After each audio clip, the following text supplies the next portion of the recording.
The next Q2 report that we're shifting our eyes towards is Zinzino, and joining me here today is Dag Bergheim Pettersen. Welcome. Thank you. So I think we'll begin with the numbers. You're still continuing your year-on-year growth at 27%, reporting revenues of 507 million crowns compared to last year's second quarter of 407.9. Could you begin by telling us a little bit about the quarter? What is driving these increases? Well, it's thank you for that question. It's 24% growth if you compare last year to this year. And I would say there's a lot of different things that is causing this. We have done some mergers. We have organically growth in Central Europe and US and tons of other, I would say, markets. So it's like steady, good growth all over the place.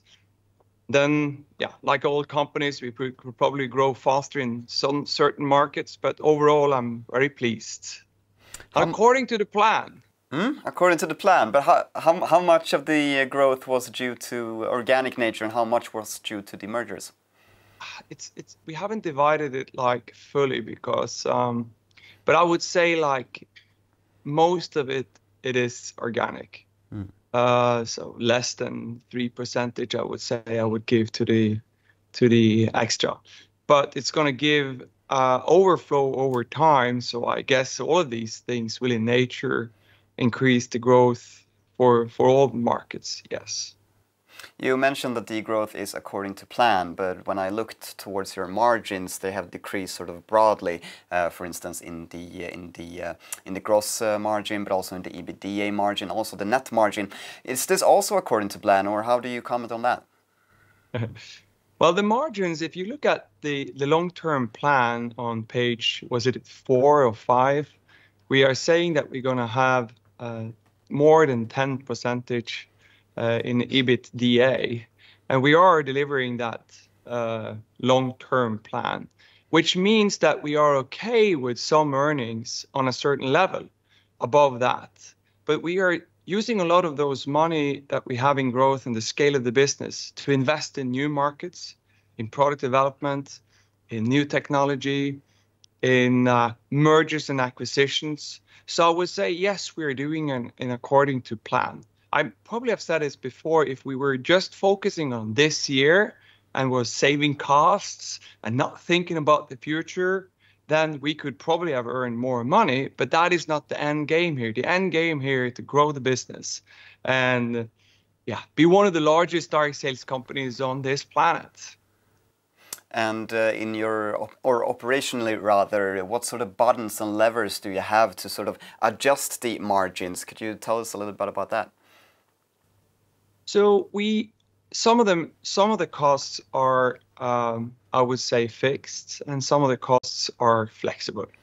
So the compensation plan pays out, what is it, 46% growth, something of the total. That's the marketing and sales cost. We have 21% in approx in cost of goods. If the sales drops, those are following. So it is kind of a fixed, non-fixed cost. The internal cost and the external cost, which we have on third-party delivery and others, it's pretty fixed on 20%. So the last 10% is what we have to. So we have lots of adjustments to do if there is a big drop in the sales. But the good part here is that we have been growing now for, 19 years in a row. So that's the kind of the aim, is to grow the business. And then I've had a couple of internal meetings today talking about the Q2 report. And I said successful companies are creating growth and at the same time focusing on having a good cost structure and focus on the costs and putting the right money on the right activity. But what about top line? Is there any planned price increases in the pipeline? No, we did an adjustment early this year, so it's always some inflation. There might be other costs that are increasing, but not for this year. We have done one, and we're not intending to do more this year. We want to keep the customers and less churn and increase the revenue and focusing on that instead of torturing our customers too hard on price increases. Let's move on then to another highlight that was quite prominent in the report is the acquisitions that you've made during this quarter. Could you tell us more about the separate acquisitions? What sort of synergies do you see? And not to mention, of course, the profit loss contribution.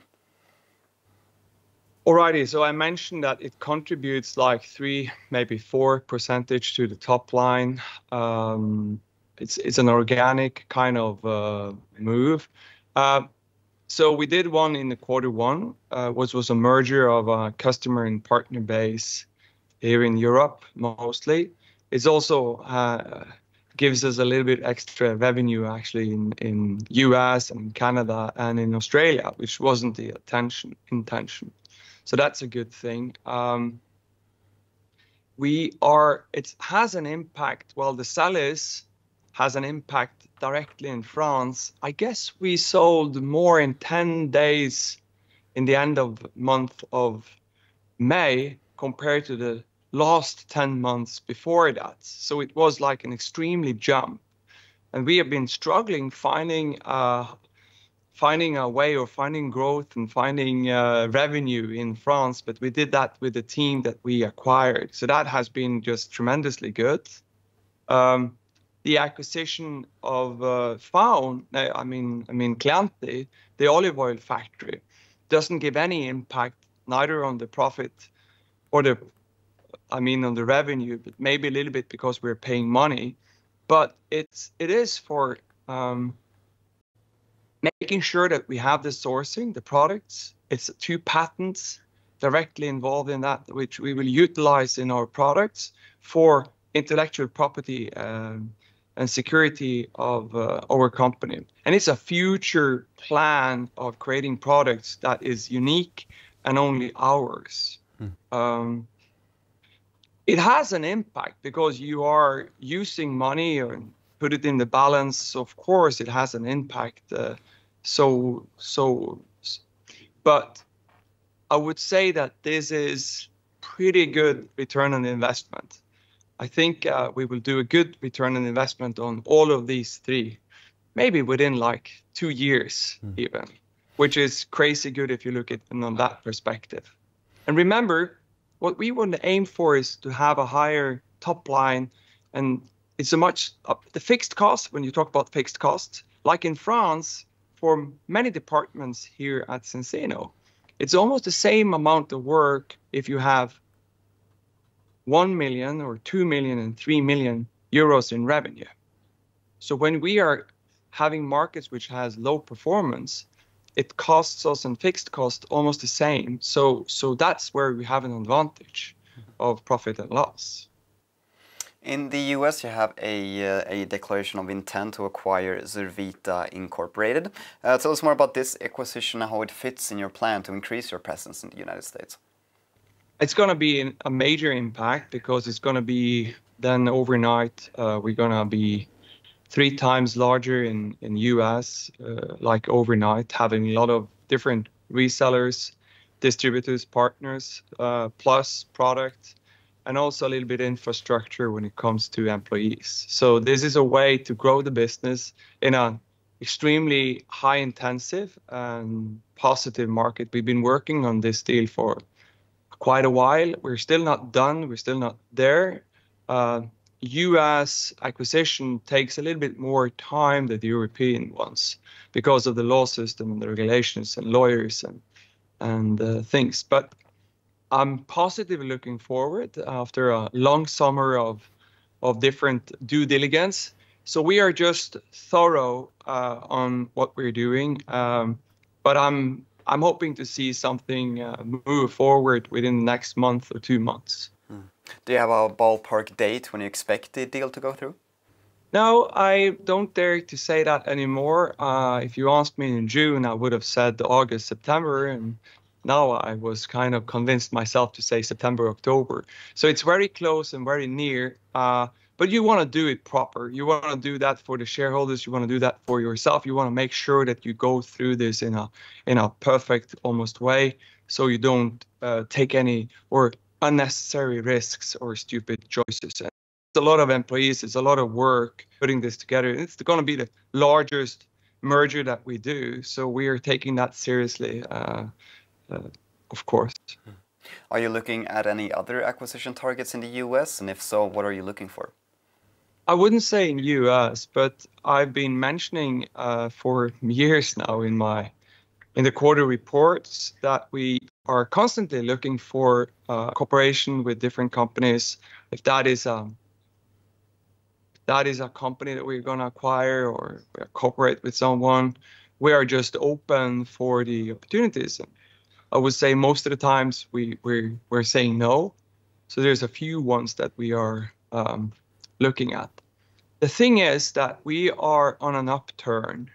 So there is more and more companies reaching out to us, either to find a home for their products and their distributors and their employees. So we get like more and more, we are getting interests from the outside. And we do normally do these acquisitions pretty efficient and good. It could be that we're just taking the assets instead of the company per se, as we did with Salis, which makes it a little bit easier for us to do the acquisitions and mergers. I wouldn't say US specific. I think that one big one like we do now with Zurvita would be enough for quite a while to just handle that. You were asking about the impact. The impact of a merger gives us, I would say, 3-4 different things. One, market contribution. So you are a little bit bigger, so you have more muscles in that market. You have maybe access to new products, and more distributors is like equal with a positive spiral for us. And then, of course, you talked about synergies. So all of these companies are now within our tech platform.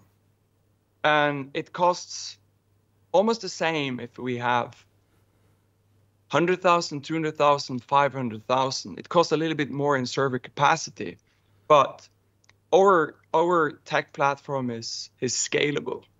So there's only the servers that we need to increase, and that doesn't cost necessarily, is a fraction of what the real cost is. Of course, we need to have support and you need to add other, but that's where we find the scales and the synergies. And that's the beauty about adding positive mergers to our culture and our platform and our company.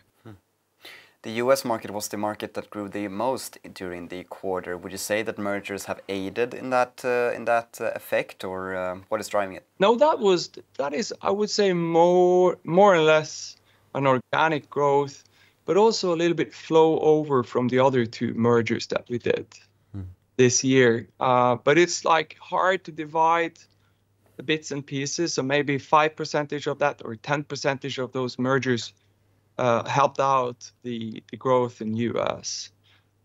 If it was the market that grew the most, I'm not sure. Still, Germany and the region of Austria and Switzerland and Germany is extremely strong. It's nearly 29-30% of the revenue now. So it's that is the strongest market by far, where we are really efficient on how we're dealing that market and taking care of and handling that market. So that is the train of the company right now. And hopefully US would be the same. And speaking of the Central European market, then in your latest preliminary sales report, we can see that Central Europe is growing by single digits. What is a reasonable expectation to have in terms of the Central European market moving forward? Well, I think that what we are aiming for is more than 20% growth in average. So that is my aim or hope. And some of the markets that have grown pretty fast, of course, you can it's a little bit harder to compare those numbers and to compete with those numbers. But there's one kind of KPI that we are watching, and that is how many tests have that market taken. You remember we are selling a beforehand test, so you can prick your finger, take some blood, and you can ship it into the lab, and you can get that analyzed, and you can see, do I need a product or not? If you need a product, you take the product, and then you test again 120 days later when your blood cycle has changed like 100%. So in Germany, we haven't been pricking a percentage of the population. So when you look at the potential and you think about how the awareness of preventative health there is in the world, and it has increased so rapidly, we haven't started, I would say.